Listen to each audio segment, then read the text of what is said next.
लेकिन क्या यह वास्तव में लोकतंत्र की जीत है? क्या यह जनता के फैसले की जीत है? क्या आज इस चुनाव परिणाम के पीछे का जो सच है वो इस देश के लोगों को भूल जाना चाहिए? अगर आज वो 27 लाख वोट, 27 लाख मतदाता अपना मतदान करने से वंचित नहीं रहे होते तो क्या आपको बीजेपी की इतनी बड़ी जीत देखने को मिलती? नमस्कार दोस्तों, स्वागत है आपका हमारे चैनल इंडिया स्फीयर पर। दोस्तों, वेस्ट बंगाल असेंबली इलेक्शन 2026 में बीजेपी ने ऐतिहासिक जीत हासिल कर ली है, लेकिन इस जीत पर आप सांसद संजय सिंह ने बीजेपी को पूरी तरह एक्सपोज कर दिया है। उन्होंने इस जीत को लेकर धमाकेदार खुलासा किया है। क्या ये जीत लोकतंत्र की जीत थी या फिर ईडी, सीबीआई, इलेक्शन कमीशन और लाखों फोर्स का खेला था? जानिए पूरी डिटेल। दोस्तों, वेस्ट बंगाल में इस बार बीजेपी ने ममता बनर्जी की टीएमसी को करारी शिकस्त दी है। कई लोग इसे बीजेपी की बड़ी कामयाबी बता रहे हैं, लेकिन आम आदमी पार्टी के राज्यसभा सांसद संजय सिंह ने इस जीत को फेयर नहीं माना है। उन्होंने दावा किया कि इस जीत के पीछे केंद्र सरकार की पूरी मशीनरी लग गई थी। संजय सिंह ने धमाकेदार खुलासा करते हुए क्या क्या कहा है, आइए सुनते हैं। नमस्कार, जय हिंद साथियों।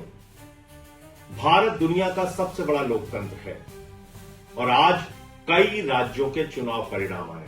आपने देखा तमिलनाडु में कितना बड़ा बदलाव हुआ। एक नई पार्टी टीवीके, जिसके नेता विजय को इतना भारी जन समर्थन तमिलनाडु की जनता ने दिया। लोकतंत्र में कई बार ऐसे फैसले जनता देती है, एक नई पार्टी के पक्ष में अपना समर्थन देती है, वो तमिलनाडु में देखने को मिला। बंगाल में जो कुछ हुआ, आज उसको लेकर टीवी चैनल पे जश्न मनाया जाएगा, गोदी मीडिया बड़ी बड़ी बातें करेगा, तमाम उपलब्धियां गिनाएगा मोदी जी की और अमित शाह जी की और भारतीय जनता पार्टी की नीति की, रणनीति की, बहुत सारी बातें होंगी। लेकिन क्या यह वास्तव में लोकतंत्र की जीत है? क्या यह जनता के फैसले की जीत है? क्या आज इस चुनाव परिणाम के पीछे का जो सच है वो इस देश के लोगों को भूल जाना चाहिए और सिर्फ बीजेपी का गुणगान करना चाहिए? मुझे लगता है नहीं। सारी चीजों का मूल्यांकन होना चाहिए। किस तरह से बंगाल के चुनाव को चुनाव आयोग ने प्रभावित किया, किस तरीके से एसआईआर के जरिए जनता के वोट को लूटा गया। आज पता यह चल रहा है कि 3 से 4 लाख वोटों का अंतर है बीजेपी और टीएमसी के बीच में। यह पता चल रहा है कि 2% वोटों का अंतर है टीएमसी और बीजेपी के बीच में। हो सकता है उससे भी ज्यादा हो जाए, 2-4% हो जाए अंतिम परिणाम आने तक। लेकिन क्या ये 2-4% का जो डिफरेंस है ये सही है? ये वास्तव में बीजेपी का चुनाव जीतने का आधार है?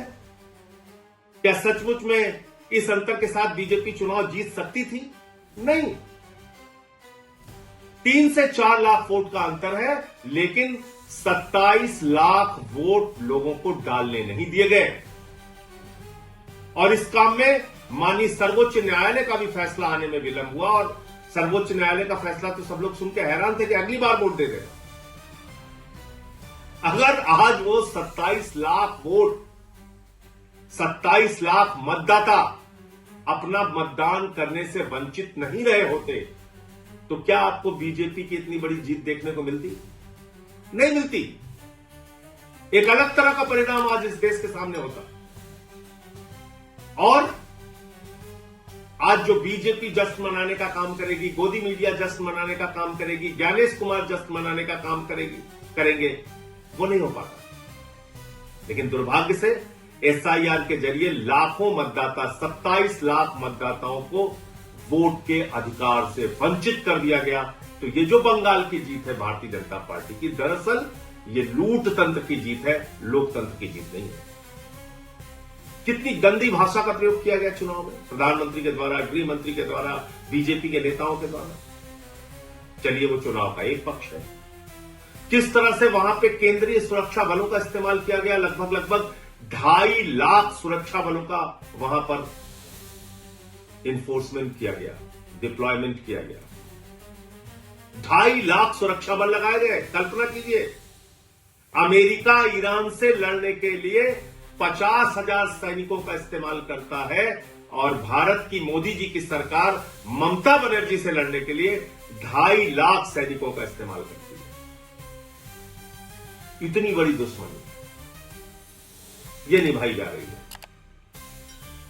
फिर इस चुनाव में यह भी प्रश्न उठता है कि किस तरह से विपक्ष के जो नेता थे, कांग्रेस पार्टी जो थी, राहुल गांधी जो थे, वो जाके वहां पे ममता बनर्जी को ही टारगेट कर रहे थे। 3 से 4% वोट उन लोगों ने भी काटा। वो एक अलग प्रकार का सवाल है। लेकिन इसमें आज टीएमसी की हार हो गई, ममता बनर्जी की हार हो गई और लोकतंत्र की जीत हो गई, ऐसा नहीं है। सच्चाई को छिपाया नहीं जा सकता। ये एसआईआर के घपले की जीत है, ये ज्ञानेश कुमार के घोटाले की जीत है, ये मोदी अमित शाह के द्वारा केंद्रीय सुरक्षा बलों के बेजा इस्तेमाल की जीत है, ये मोदी अमित शाह के इशारे पर चुनाव आयोग एजेंट बन के बीजेपी का जिस तरह से काम कर रहा था और वहां पर सरकारी अधिकारी, चाहे चीफ सेक्रेटरी हो, डीजीपी हो, तमाम जिलों के अधिकारी हो, एसपी हो, डीएम हो, जिस तरह से उनको हटाया गया, ये उसकी जीत है। ये लोकतंत्र की जीत नहीं है। इसके अलावा भी दूसरी बात है, जनता से भी कई प्रश्न हैं। अब जैसे दिल्ली का चुनाव हुआ, दिल्ली के चुनाव में आम आदमी पार्टी ने जो वादे किए पूरा किया, उससे ज्यादा काम करके दिखाया। लेकिन अगर आपको प्रधानमंत्री के 2500 देने के झूठे वादे पर यकीन था, तो इसमें गलती आम आदमी पार्टी और केजरीवाल की नहीं थी। आज अगर बंगाल के चुनाव में, पंजाब के चुनाव में या दूसरे राज्यों के चुनाव में भारतीय जनता पार्टी जाती है, झूठे वादे करती है, उत्तर प्रदेश के चुनाव में, और उसका मूल्यांकन किए बगैर अगर आप उसको वोट करते हैं, तो इसमें उन पार्टियों की गलती नहीं है। हमको भी अपने बारे में सोचना पड़ेगा। पंजाब में हमारी सरकार ने जो वादा किया उससे ज्यादा काम किया, दिल्ली में हमने जो वादा किया उससे ज्यादा काम किया, लेकिन मोदी जी झाल मुड़ी खा के चुनाव जीत रहे हैं, झूठे वादे करके चुनाव जीत रहे, कह रहे 3000 रुपए देंगे। दिल्ली में महिलाओं को 2500 नहीं दिया, बंगाल में जाके कह रहे 3000 रुपए देंगे। उनकी नफरत की राजनीति पर अगर आपको गुस्सा नहीं आता, अगर 993 रुपए सिलेंडर का दाम बढ़ जाता है उस पर गुस्सा नहीं आता, चुनाव ठीक खत्म होता है उसके तुरंत बाद, और हम लोग कह रहे थे कि निश्चित रूप से गैस के दाम बढ़ेंगे, 261 रुपए 5 किलो के सिलेंडर का दाम बढ़ गया, अब पेट्रोल डीजल के भी दाम बढ़ेंगे। लेकिन अगर इन सब बातों से जनता को कोई फर्क नहीं पड़ता, तो भारतीय जनता पार्टी को क्यों फर्क पड़ेगा? मोदी अमित शाह को क्यों फर्क पड़ेगा? वो तो अपना ये लूट तंत्र का खेल चलाएंगे और जैसे चाहेंगे देश में महंगाई बढ़ाएंगे, जैसे चाहेंगे पूंजीपतियों को बढ़ावा देंगे, जैसे चाहेंगे सरकारी तंत्र का दुरुपयोग करेंगे, जो उन्होंने बंगाल में किया।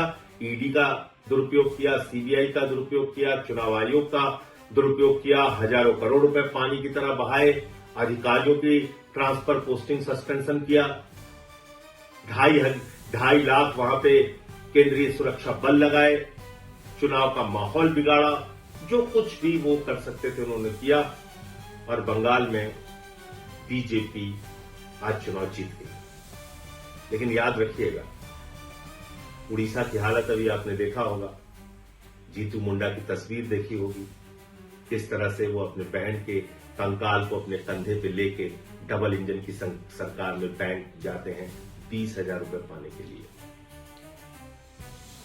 बंगाल में भी अभी आ गए। जो नफरत की राजनीति पूरे देश में बीजेपी कर रही है, अब उसकी शुरुआत बंगाल में भी होगी। बिहार में भी इन्होंने नीतीश कुमार जी को हटा दिया, वहां सम्राट चौधरी आ गए, वहां भी अब वही सब खेल होगा। इन सब के पीछे आपके मुद्दे कहां हैं? देश कहां खड़ा है? अगर आपको इस बात पे गुस्सा नहीं आता कि ट्रंप भारत के प्रधानमंत्री को हर दिन अपमानित करता है, भारत को अपमानित करता है, भारत को नरक कहता है, लेकिन प्रधानमंत्री कुछ नहीं बोलते, अगर आपको इस बात पे भी गुस्सा नहीं आता कि देश का एक हिस्सा मणिपुर जल रहा है और प्रधानमंत्री खामोश है, पड़ोसी राज्यों से भारत के प्रधानमंत्री के रिश्ते अच्छे नहीं हैं, महंगाई देश में चरम पर है, बेरोजगारी चरम पर है, किसानों की आमदनी दोगुना करने की बात पूरी तरीके से झूठी साबित हुई, काला धन लाने की बात झूठी साबित हुई, और अगर आपको इन सारी बातों पे गुस्सा नहीं आता और राज्य दर राज्य इस तरह से लोकतंत्र को लूट तंत्र में बदलकर चुनाव जीतने का बीजेपी का अभियान जारी रहेगा और हम और आप खामोश बैठे रहेंगे, तो याद रखिएगा बीजेपी तो अपना रास्ता तय कर रही है, लेकिन लोकतंत्र का इतिहास जब लिखा जाएगा तो उसमें हमको भी कभी माफ नहीं किया जाएगा। जय हिंद। दोस्तों, आखिर में एक बात साफ है, चाहे बीजेपी की जीत कितनी भी बड़ी क्यों ना हो, लेकिन जब ईडी, सीबीआई, इलेक्शन कमीशन लाखों केंद्रीय बल अधिकारियों के बदलाव और लाखों वोटरों को बाहर रखने जैसे आरोप लगते हैं, तो लोकतंत्र के चारों स्तंभों पर सवाल उठना जायज़ है। संजय सिंह जी ने जो बात कही है वो सिर्फ एक नेता का बयान नहीं, बल्कि पूरे विपक्ष की आवाज़ बनकर सामने आई है। अब फैसला आपको करना है, क्या ये सच्ची लोकतंत्र की जीत थी या फिर संस्थाओं का दुरुपयोग कर हासिल की गई जीत? आपकी राय क्या है, कमेंट बॉक्स में ज़रूर बताएं। अगर आपको वीडियो पसंद आया तो वीडियो को लाइक कर दीजिए, वीडियो को शेयर कीजिए ताकि सबको इस सच्चाई का पता लग सके। अगर आपने हमारा चैनल सब्सक्राइब नहीं किया है तो सब्सक्राइब कर लीजिए, बेल आइकन को ऑन कीजिए ताकि हर नई वीडियो की अपडेट आप तक पहुंचती रहे। मिलते हैं नेक्स्ट वीडियो में, तब तक के लिए जय हिंद।